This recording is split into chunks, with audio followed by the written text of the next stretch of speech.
जय हिंद। कैसे हैं आप लोग? ठीक, बढ़िया। चलिए, आशा करते हैं आप लोग ठीक होंगे, मस्त होंगे।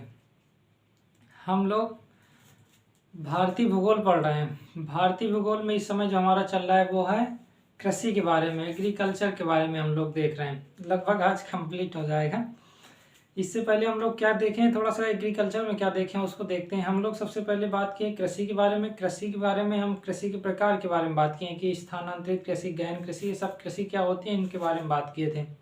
तो आप लोग उसको देखिएगा। इसके बाद हम लोग बात किए कि जो रबी की फसल, खरीफ की फसल और जायद की फसल ये क्या होती है, इसके बारे में बात की, मतलब विभाजित किए हैं। फिर इसके बाद उसको देखें क्या होता है और इसमें कौन कौन सी फसल बोई जाती है मुख्य रूप से, उसको देखें। सभी तो नहीं, मुख्य रूप से। फिर इसके बाद हम लोग गेहूं के बारे में, खाद्यान्न फसल में हम लोग गेहूं के बारे में बात किए, चावल के बारे में बात किए। फिर इसके बाद ज्वार हो गया, बाजरा हो गया, मक्का हो गया, जौ हो गया, इन सब के बारे में बात किए। फिर इसके बाद दलहन फसल के बारे में बात किए हैं। गेहूँ, सॉरी, मूंग हो गया, उड़द हो गया, दाल हो गया, अरहर हो गया, इन सब के बारे में, सोयाबीन, ये सब के बारे में, मसूर हो गया, इन सब के बारे में हम लोग बात किए। फिर इसके बाद तिलहन फसल के बारे में बात किए। तिलहन फसल में हम लोग देखें, तिलहन फसल को मुख्य रूप से जैसे आप सूरजमुखी हो गया, कुसुम हो गया, सोयाबीन हो गया, ये सभी है क्या है, तिलहन फसल है। सरसों हो गया तिलहन फसल में, जिससे तेल निकाला जाता है। खाद्यान्न, जो खाद के लिए तेल प्रयोग किया जाता है, जो खाने के लिए जो तेल प्रयोग किया जाता है उसके लिए, उसके बारे में हम लोग तिलहन फसल में देखें।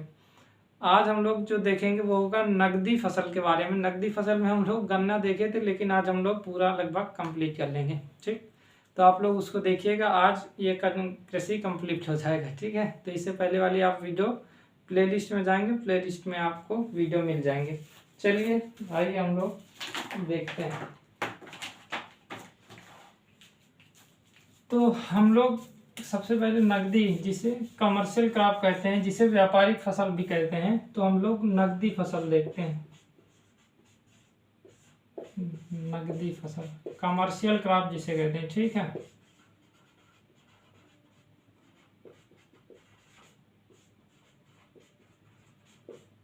फसलें। ठीक, नकदी फसलें,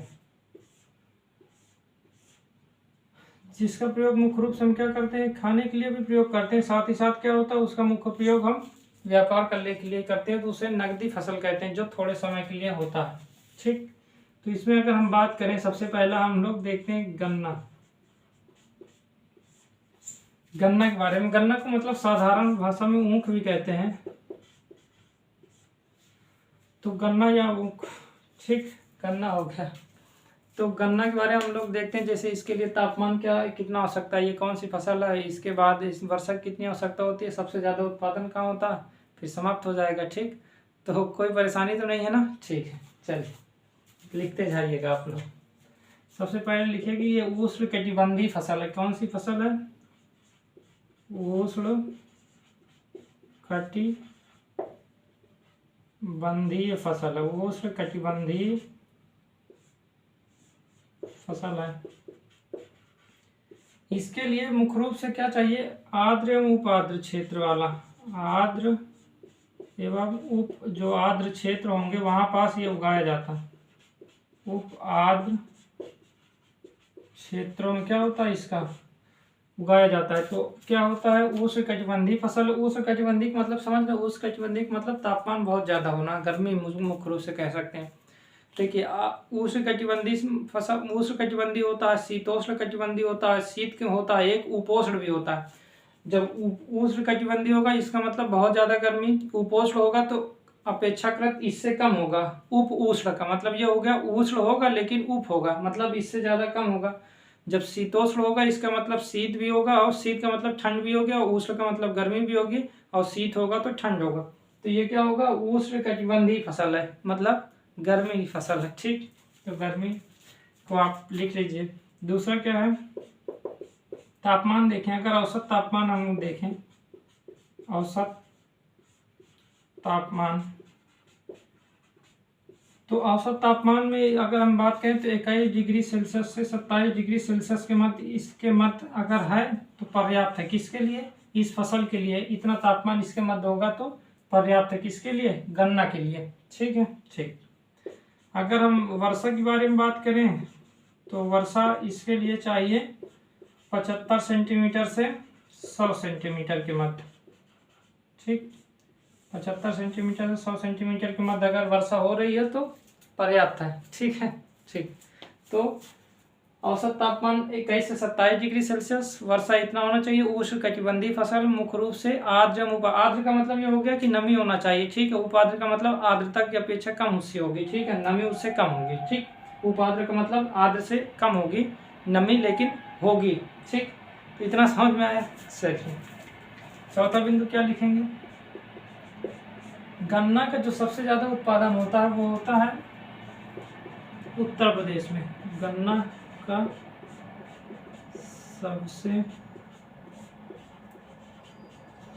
ज्यादा उत्पादन होता है उत्तर प्रदेश में। कहाँ होता है? उत्तर प्रदेश में। इसके बाद अगर आप देखेंगे तो पश्चिम बंगाल में भी होता है, महाराष्ट्र में भी होता है, गुजरात में भी होता है। तो इसको लिख लीजिए। नीचे कर्नाटक वाले क्षेत्र में सब में होता है। ठीक, तो उत्तर प्रदेश में सबसे ज्यादा, इसको तो याद करना। ठीक है, लगभग 40% होता है। लगभग जितना भी गन्ना उत्पादन होता है उसका 40% कहाँ उत्पादित किया जाता है? उत्तर प्रदेश में किया जाता है। ठीक, तो उष्णकटिबंधीय फसल आर्द्र एवं उपाद्र क्षेत्रों में औसत तापमान 21 से 27 डिग्री सेल्सियस और इसके बाद 75 से 100 सेंटीमीटर के मध्य अगर वर्षा हो रही तो इसके लिए पर्याप्त था। और सबसे ज़्यादा उत्पादन होता है उत्तर प्रदेश में, लगभग 40%। कुल उत्पादन का 40% जो उत्पादन होता है वह उत्तर प्रदेश में होता है। ठीक, इतना रफ करें। चलिए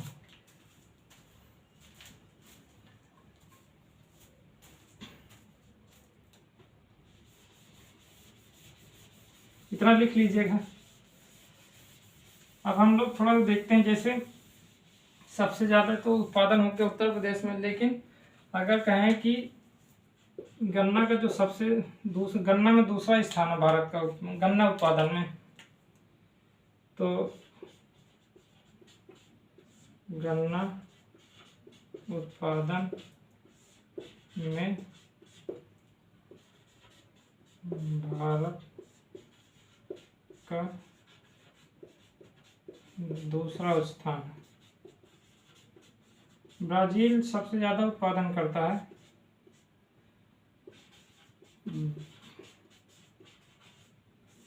फिर इंडिया। ठीक है, भारत, इंडिया, कुछ भी कहें। ठीक, कोई दिक्कत नहीं। जो भी बिंदु था आप लोग लिख लीजिएगा, पांचवा छठा जो भी हो। तो गन्ना उत्पादन में भारत का स्थान क्या है? दूसरा स्थान है। तो गन्ना उत्पादन में कोई परेशानी नहीं। ठीक, जो आप देखेंगे तो भारतीय चीनी तकनीक संस्थान है, वो संस्थान, और एक है भारतीय, इसको लिखते जाइएगा, भारतीय चीनी अनुसंधान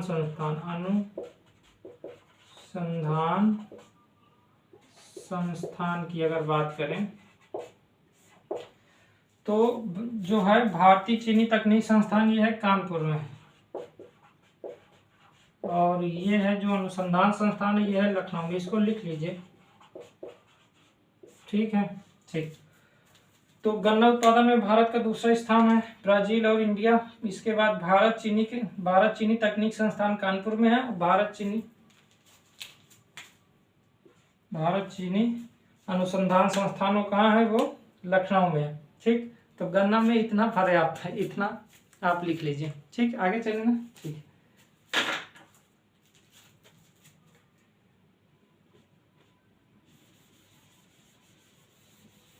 अब हम थोड़ा सा देखते हैं कपास के बारे में। कल अगर आप लोग लिखे होंगे, इससे पहले वाले में हम लोग गन्ना के बारे में बात किए थे, अगर आप लोग लिखे होंगे तो मत लिखिएगा, और इसके बाद लिखिएगा। जहाँ तक कल बात हो गई उसके बाद लिखिएगा। ठीक, अगर क्योंकि कल पूरा नहीं हुआ था, कारण ये था कि लाइट चले जाने के कारण ऐसा हुआ। तो दूसरा क्या लिखेंगे हम लोग? देखेंगे कपास। ठीक, कोई दिक्कत नहीं, ठीक है। तो कपास सबसे पहला है कि उष्ण कटिबंधीय है, उष्ण कटिबंधीय फसल है, ठीक है, कोई दिक्कत तो नहीं, ठीक।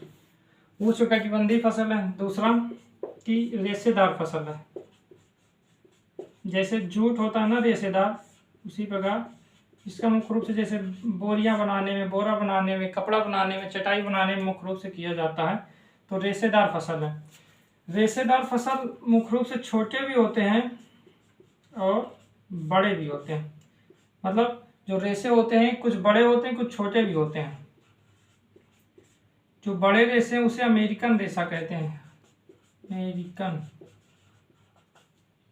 अमेरिकन रेशे, ठीक है। ये 5 सेंटीमीटर तक लंबे होते हैं, तो 5 मीटर तक लगभग लंबे होते हैं, ठीक है, 5 मीटर तक ये लंबे हो जाते हैं। तो छोटे एवं बड़े, तो रेशे फसल का मतलब, जो रेशेदार फसल का मतलब रेशे होते हैं, जैसे जूट होता है, छोटे एवं बड़े दोनों होते हैं। भारत में दोनों होते हैं, छोटे भी उत्पादन होता है, छोटे रेशे भी और बड़े रेशे। छोटे का मतलब यहाँ रेशे की बात हो रही है, छोटे रेशे बड़े रेशे, छोटे रेशे और बड़े रेशे होते हैं। छोटे रेशे बड़े रेशे दोनों का भारत में मतलब उत्पादन होता है, ठीक है। लेकिन जो बड़े रेशे वो मुख्य रूप से अमेरिका में उत्पादित होता है। जो अमेरिकन रेशे को, जो बड़े रेशे होते हैं उसे नरमा मुख्य रूप से कहते हैं। अगर आप ये उत्तर भारत में आप चले जाएंगे और इधर पश्चिमोत्तर भारत में देखेंगे तो इस अमेरिकन रेशे को क्या कहे गए हैं, नरमा कहते हैं। तो आप लोग लिख लीजिए, क्या लिखेंगे, इसको ही आप लिखिए, क्या लिखेंगे, अमेरिकन रेशे को उत्तर भारत और पश्चिमोत्तर भारत में नरमा कहते हैं, नरमा, ऐसे लिख लीजिए, क्या कहते हैं, नरमा कहते हैं, ठीक। तो उस कटिबंधीय फसल है, रेशेदार फसल है, छोटे एवं बड़े दोनों प्रकार के रेशे होते हैं। जो अमेरिकन रेशे हैं, जो बड़े रेशे हैं, ये बड़े होते हैं, ठीक है। तो अमेरिकन जो बड़े रेशे हैं उसे उत्तर भारत एवं पश्चिमोत्तर भारत में नरमा के नाम से जाना जाता है। इतना लिख लीजिए, ठीक। रफ करें। औसत तापमान अब थोड़ा देखते हैं, फिर इसके बाद बात करते हैं। औसत तापमान इसका जो चाहिए 21 से 30 सेंटीमीटर के मध्य, 30 डिग्री सेल्सियस के मध्य होना चाहिए। दूसरा तीसरा जो भी है कि तापमान अगर देखें तो औसत तापमान, औसत तापमान, तो औसत तापमान आप देखेंगे तो 21 डिग्री सेल्सियस से 30 डिग्री सेल्सियस के मध्य है तो पर्याप्त है। चौथा, वर्षा अगर देखें तो वर्षा 50 सेंटीमीटर से 100 सेंटीमीटर तक हो तो पर्याप्त है। किसके लिए, कपास के लिए पर्याप्त है, ठीक। कपास उत्पादन में जो सबसे ज़्यादा जो उत्पादन होता है वो सबसे ज़्यादा उत्पादन होता है गुजरात में। तो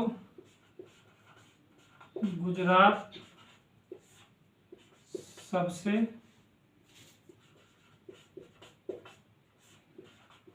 ज़्यादा उत्पादन करता है, ठीक है, सबसे ज़्यादा उत्पादन। इसके बाद आप देखेंगे तो गुजरात के बाद महाराष्ट्र है, फिर इसके बाद आंध्र प्रदेश, महाराष्ट्र है, आंध्र प्रदेश है, केरल आप देखेंगे, कर्नाटक है, ठीक, लिख लीजिए। तो गुजरात सबसे ज़्यादा है, तो गुजरात आप लोग लिख लीजिए, इसे तो याद ही करना है, ठीक। तो गुजरात सबसे ज़्यादा उत्पादन होता है, फिर इसके बाद महाराष्ट्र, आंध्र प्रदेश, कर्नाटक भी शामिल है, ठीक। तो कपास उत्पादन में इतना पर्याप्त है, ठीक। कपास उत्पादन में दो देश जो सबसे महत्वपूर्ण है, एक है चाइना, एक है भारत। दो देश सबसे महत्वपूर्ण है कपास उत्पादन में।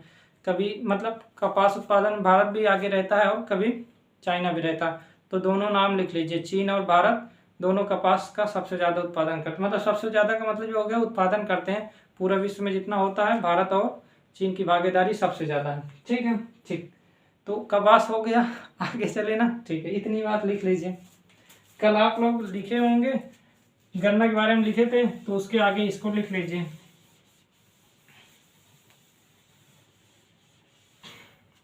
थोड़ा सा जूट के बारे में देखते हैं। तीसरा,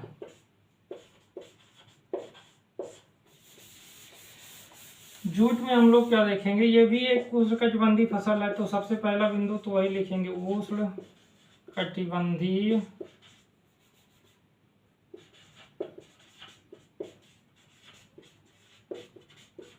फसल, ठीक है। उष्णकटिबंधीय फसल है, तो उष्णकटिबंधीय का मतलब समान रूप से यह हुआ कि गर्मी।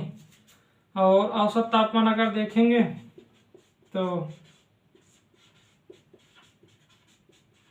आप देखिए 24 डिग्री या 25 डिग्री, कुछ भी 25 से 35 डिग्री के मध्य होना चाहिए, ठीक है। 24 डिग्री से 35 डिग्री के मध्य है तो जूट के लिए पर्याप्त है, जूट के लिए इतना पर्याप्त। तीसरा अगर लिखें कि वर्षा की अगर बात करें तो वर्षा इसके लिए कितना होना चाहिए। अगर वर्षा 120 सेंटीमीटर से 150 सेंटीमीटर तक हो रही है तो पर्याप्त है, इसके लिए वर्षा क्या है, पर्याप्त। तो 120 सेंटीमीटर से 150 सेंटीमीटर के मध्य अगर वर्षा हो रही है तो किसके लिए पर्याप्त है, जूट के लिए। जूट एक रेशेदार फसल है, ठीक है, इसको लिख लीजिएगा। इसका प्रयोग जैसे चटाई बनाने में, कालीन बनाने में, ठीक है, और बोरा हो गया, कपड़े बनाने में इनका प्रयोग किया जाता है। रेशेदार फसलों का प्रयोग मुख्य रूप से इसी में किया जाता है। तो आप क्या लिखने जा रहे थे, उष्णकटिबंधीय पर रेशेदार फसल है, रेशेदार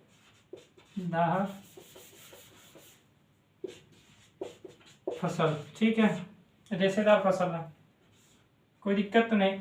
तो उष्णकटिबंधीय फसल है, औसत तापमान इतना होना चाहिए, वर्षा इतना, वर्षा कितना 120 सेंटीमीटर से 150, तापमान चाहिए 24 डिग्री सेल्सियस से 35 डिग्री सेल्सियस तक, ठीक है। रेशेदार फसल होगी। जूट का जो सबसे ज्यादा उत्पादन होता है वो होता है पश्चिम बंगाल में, तो लिख लीजिए पश्चिम बंगाल में क्या होता है, जूट का सबसे ज्यादा उत्पादन होता है, सबसे ज्यादा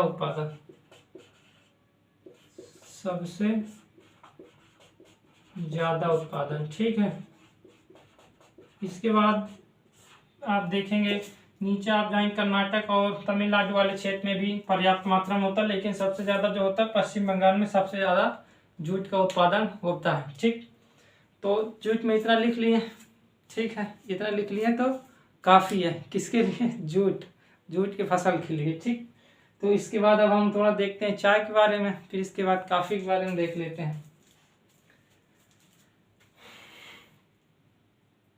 तो रफ कर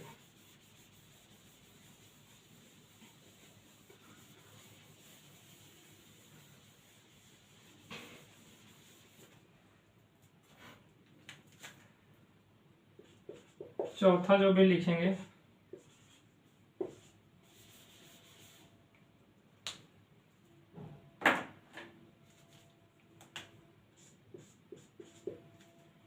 लिखिए चाय, ठीक। पहला बिंदु क्या लिखेंगे, ये उष्ण एवं उपोष्ण कटिबंधीय फसल है, उष्ण एवं उपोष्ण कटिबंधीय फसल है, कटिबंधीय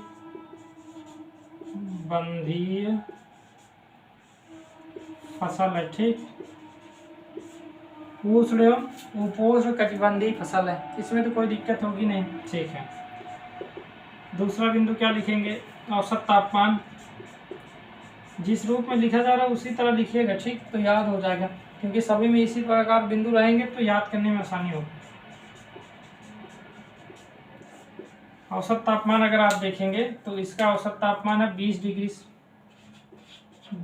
सेल्सियस से 30 डिग्री सेल्सियस के मध्य, ठीक है, ठीक। तो औसत तापमान 20 से 30 तक है, तो किसके लिए ठीक है, चाय के लिए। तीसरा बिंदु क्या लिखेंगे, वर्षा कितनी चाहिए, तो वर्षा 150 सेंटीमीटर से 300 सेंटीमीटर तक भी वर्षा होती रहे तो कोई दिक्कत नहीं, लेकिन पानी रुका नहीं रहना चाहिए। चाय की फसल के लिए क्या होना चाहिए, जो भूमि होनी चाहिए वो थोड़ा सा ढालदार होनी चाहिए, थोड़ा सा उठा हुआ हो, फिर इसके बाद धीरे धीरे ढालदार, ताकि पानी पड़े तो निकल जाए। इसके लिए नमी की आवश्यकता होती है, लेकिन वर्षा पर्याप्त पानी भरा रहे, ऐसा नहीं धान की तरह पानी नहीं होना चाहिए इसकी जड़ों में, नहीं तो खराब हो जाएगा। तो इसके लिए चौथा पॉइंट आप लिख लिए, ढालदार भूमि चाहिए, ढालदार भूमि, ठीक है। मतलब बहुत ज्यादा ढालदार नहीं होगा, मंद ढाल होना चाहिए, ठीक है। अब आप कहते हैं कि सीधा बहुत ज्यादा है कि आप देखेंगे कि ऐसे भूमि है और फिर इसके बाद डायरेक्ट ऐसे आ जाए, नीचे आ जाए, तो ऐसा नहीं, ढालदार होना चाहिए, धीरे धीरे धीरे ढाल होना चाहिए। या तो हम सीढ़ीदार, जब बहुत ज़्यादा ढाल होता है तो हम क्या करते हैं, सीढ़ी नुमा खेती करते हैं, तो उसमें भी बहुत दिया जाता है मुख्य रूप से। ठीक, तो ढालदार, मंद ढालदार भूमि में चाय का उत्पादन मुख्य रूप से होता है। दूसरी हम उपोष्णकटिबंधीय फसल है। औसत तापमान होना चाहिए कितना, 20 से 30 होना चाहिए। वर्षा जो होना चाहिए वो 150 सेंटीमीटर से 300 सेंटीमीटर तक होगा तो पर्याप्त। आप 300 सेंटीमीटर आप जानते हैं कि इधर 1080 सेंटीमीटर तक वर्षा होती है मेघालय पेड़चुंगी में ना, ठीक है, चेरापूंजी में, मौसिन डाम में, ठीक है। इधर आप देखेंगे तो जो ब्रह्मपुत्र घाटी में हो गया, जहाँ पास वर्षा होती है, इधर भी बहुत ज़्यादा 250 सेंटीमीटर होती है इधर वाले क्षेत्र में। तो ये सब बात किए थे, वर्षा वाले क्षेत्र में बात किए तो कोई दिक्कत नहीं, वर्षा का मतलब मानसून वाले में बात किए थे, ठीक। चाय का जो सबसे ज़्यादा उत्पादन होता है वो असम में सबसे ज़्यादा उत्पादन होता है। तो लिख लीजिए 5वां बिंदु, चाय, आप इसको रफी कर दीजिए, फिर लिखिए।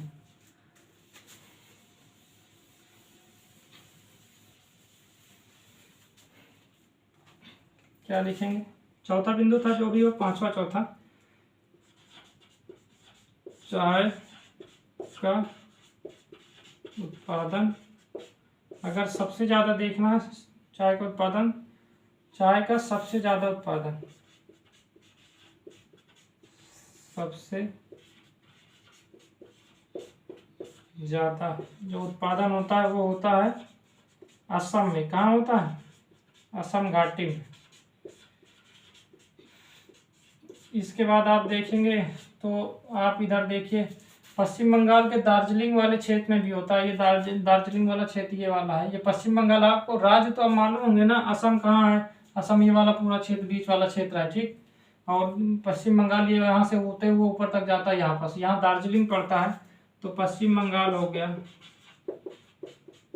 जो सबसे ज़्यादा यहीं पास होता है, असम घाटी में से, मतलब असम में सबसे ज़्यादा, फिर पश्चिम बंगाल में। अगर नीचे देखेंगे तो तमिलनाडु, कर्नाटक सब जगह होता है, लेकिन नीचे जो सबसे ज़्यादा उत्पादन होता है वो तमिलनाडु में।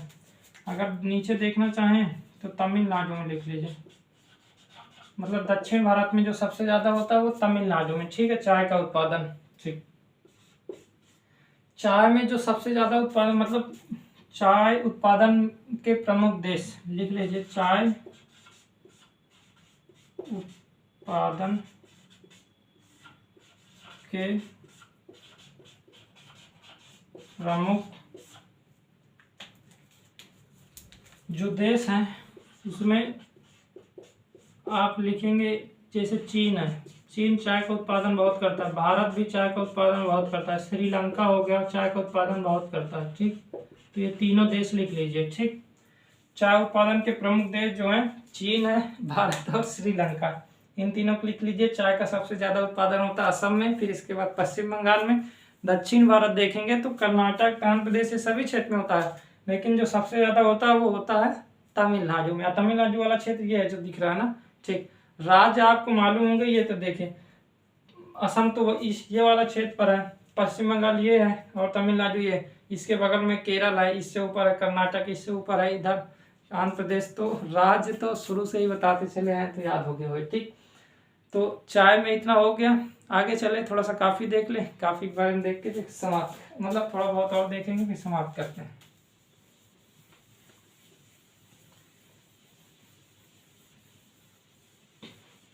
पांचवा क्या लिखेंगे, पांचवे में लिखिए काफी या कहवा, काफी या कहवा, ठीक है। तो इसमें क्या लिखेंगे, उष्णकटिबंधीय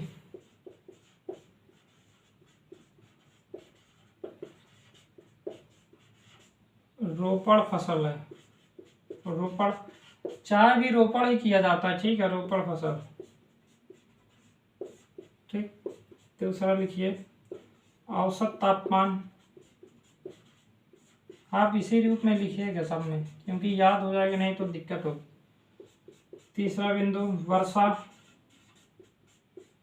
औसत तापमान में आप लिखेंगे 15 डिग्री से 28 डिग्री सेल्सियस के मध्य, 15 से 28 डिग्री सेल्सियस के मध्य यदि वर्षा हो, मतलब तापमान है तो पर्याप्त है। अगर वर्षा आप देखेंगे 150 से 250 सेंटीमीटर तक वर्षा हो रही है तो पर्याप्त है। ठीक, तो औसत तापमान 15 से 28 डिग्री सेल्सियस, वर्षा 150 से 250 सेंटीमीटर के मध्य हो रही तो काफी के लिए पर्याप्त है। ठीक, काफी का जो सबसे ज्यादा उत्पादन होता है वो कर्नाटक में, तो आप लिख लीजिए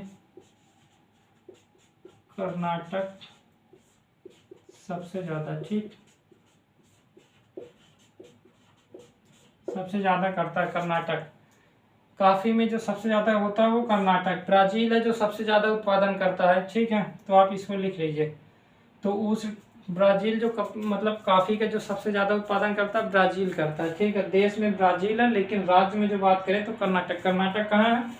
ये तमिलनाडु है, इससे बगल में ये पूरा केरल है, ये यहाँ से केरल लगा हुआ है। ठीक, और इसके जस्ट ऊपर से इधर पूरा वाला क्षेत्र अंदर तक गया, यहाँ तक अंदर ऐसे होता है वो यहाँ मिला हुआ है।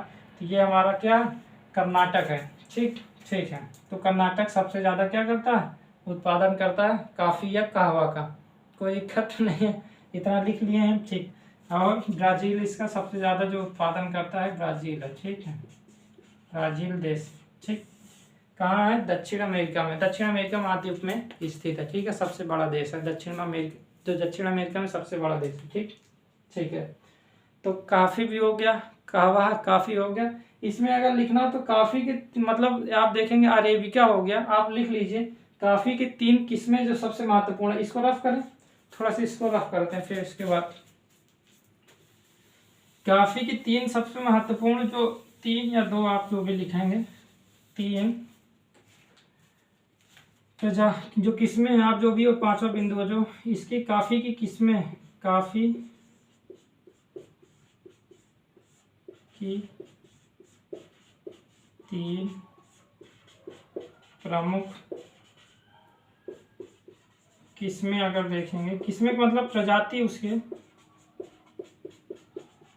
ठीक है, एक हो गया अरेबिका, आप लिख लीजिए ए अरेबिका, बी लिखिए रोबस्टा, और सी जो लिखेंगे वो लिखेंगे लबेरिका। ठीक है, तो तीनों लिख लीजिए। जो सबसे उत्तम होता है वो अरेबिका है। अरेबिका भारत में उत्पादित किया जाता है। ठीक है, सबसे ज़्यादा, सबसे लोकप्रिय किस्म है, लोकप्रिय किस्म का मतलब ये उस दूसरे किस्म की बात नहीं हो रही, यहाँ प्रजाति के रूप में है। ठीक है, ठीक, तो सबसे लोकप्रिय किस्म है क्या है? अरेबिका। भारत में उत्पादन होता है इसका सबसे ज्यादा, अगर उत्पादन होता है वो अरेबिका का ही है। तो अरेबिका, रोबस्टा और लबेरिका। ठीक है, तो ये हो गया काफी के बारे में इतने। ठीक है, काफी में 15 से 28 डिग्री सेल्सियस तक तापमान होना चाहिए, 150 से 250 सेंटीमीटर तक वर्षा होनी चाहिए, उष्णकटिबंधीय फसल है, रोपड़ फसल है। फिर इसके बाद कर्नाटक सबसे ज़्यादा उत्पादन करता है, ब्राज़ील सबसे ज़्यादा उत्पादन करता है, मतलब देश में ब्राज़ील है, राज्य में कर्नाटक है। और काफ़ी के अगर 3 फार्म देखेंगे, किस्में देखेंगे, तो वो है अरेबिका, रोबस्टा और लबेरिका। ठीक, कोई दिक्कत तो नहीं है। ठीक है, इतना हो गया, आगे चले ना। ठीक,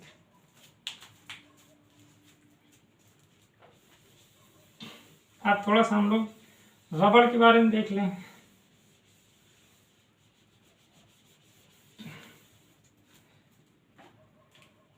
क्या देखेंगे? छठा, रबड़।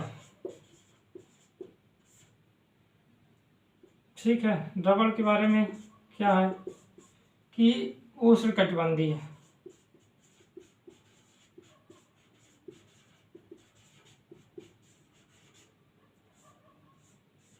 ठीक, औसत तापमान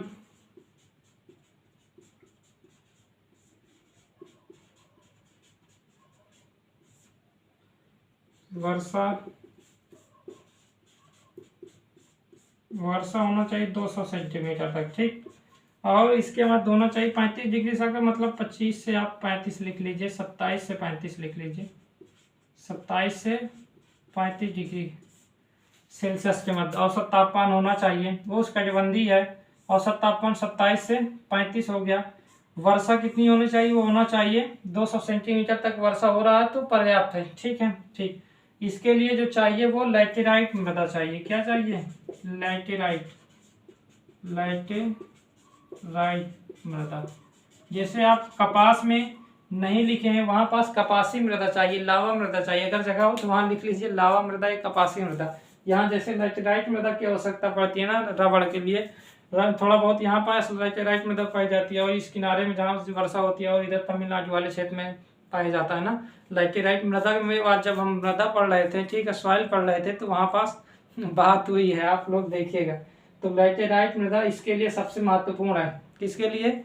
रबड़ के लिए। और कपास, अभी हम लोग देखे थे कपास ना, कपास के लिए कपासी मिट्टी चाहिए, लावा मिट्टी चाहिए, काली मिट्टी चाहिए, जो यहाँ पास होता है। मतलब तीनों को वही फार्म कहते हैं। तो वो कहाँ होता है? ये महाराष्ट्र वाले और गुजरात वाले क्षेत्र में फैला हुआ है। ठीक, उसमें अगर जगह हो तो वहाँ लिख लीजिए। ठीक है, ठीक है। इसमें अगर आप देखेंगे जो सबसे ज़्यादा उत्पादन होता है, सबसे ज़्यादा अगर उत्पादन होता है तो केरल में, इसको लिख लीजिए। केरल क्या है? सबसे ज्यादा उत्पादित करता है। क्या उत्पादित करता है? रबड़। ठीक, तो केरल सबसे ज्यादा उत्पादन करता है। अगर देश की बात करेंगे तो वो है, अगर देश की बात करेंगे कि सबसे ज्यादा उत्पादन करता है तो उसमें थाईलैंड आएगा। क्या आएगा? थाईलैंड, लिख लीजिए इसे। थाईलैंड हो गया, इंडोनेशिया, मलेशिया, भारत भी सम्मिलित है। Indonesia, Indonesia,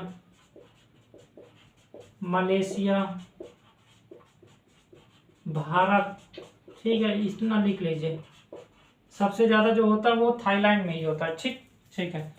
Thailand, Indonesia, Malaysia, Bharat हो गया। ठीक, वो हो गया रबड़ के उत्पादन। कोई परेशानी नहीं, रफ करें इतना।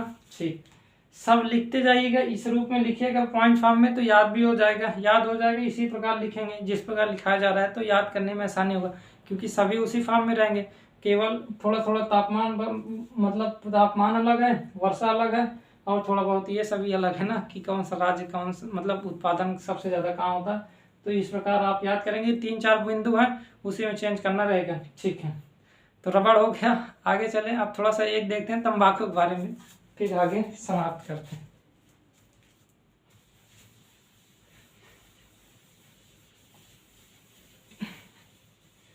सातवां जो लिखेंगे वो आप लिखिए। क्या लिखेंगे? तंबाकू। तंबाकू में ज़्यादा लिखना नहीं है।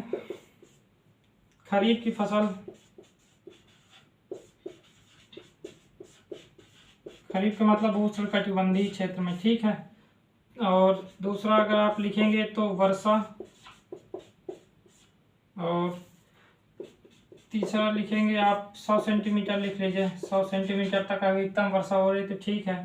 तापमान, औसत तापमान अगर 25 से 30 है तो पर्याप्त है। ठीक है, तो 100 सेंटीमीटर तक वर्षा हो रही है। खरीफ की फसल है तंबाकू। ठीक है, सबसे ज़्यादा जो उत्पादन होता है वो होता है आंध्र प्रदेश में। सबसे ज़्यादा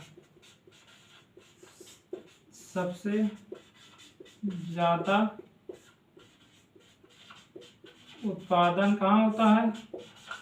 आंध्र प्रदेश। आंध्र प्रदेश को आप मालूम ना, ये जो आप क्षेत्र देख रहे हैं यहाँ से आंध्र प्रदेश शुरू है, किनारे किनारे लगता है, ये उड़ीसा टच होता है। तो आंध्र प्रदेश, AP, आंध्र प्रदेश। ठीक, तो तंबाकू, और सबसे ज़्यादा जो उत्पादन होता है वो होता है, आप देखेंगे कि अमेजन घाटी। अमेजन घाटी कहाँ है? ब्राज़ील में अमेजन घाटी है, तो सबसे ज़्यादा इस उत्पादन वहाँ होता है। ठीक है, इसकी एक किस्म है निकोटियाना टोबैकम।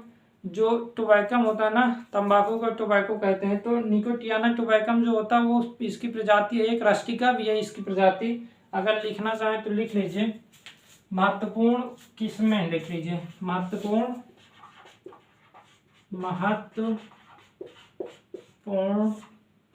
किस्में का मतलब प्रजाति में ही है। एक है निकोटियाना टोबैकम, निकोटियाना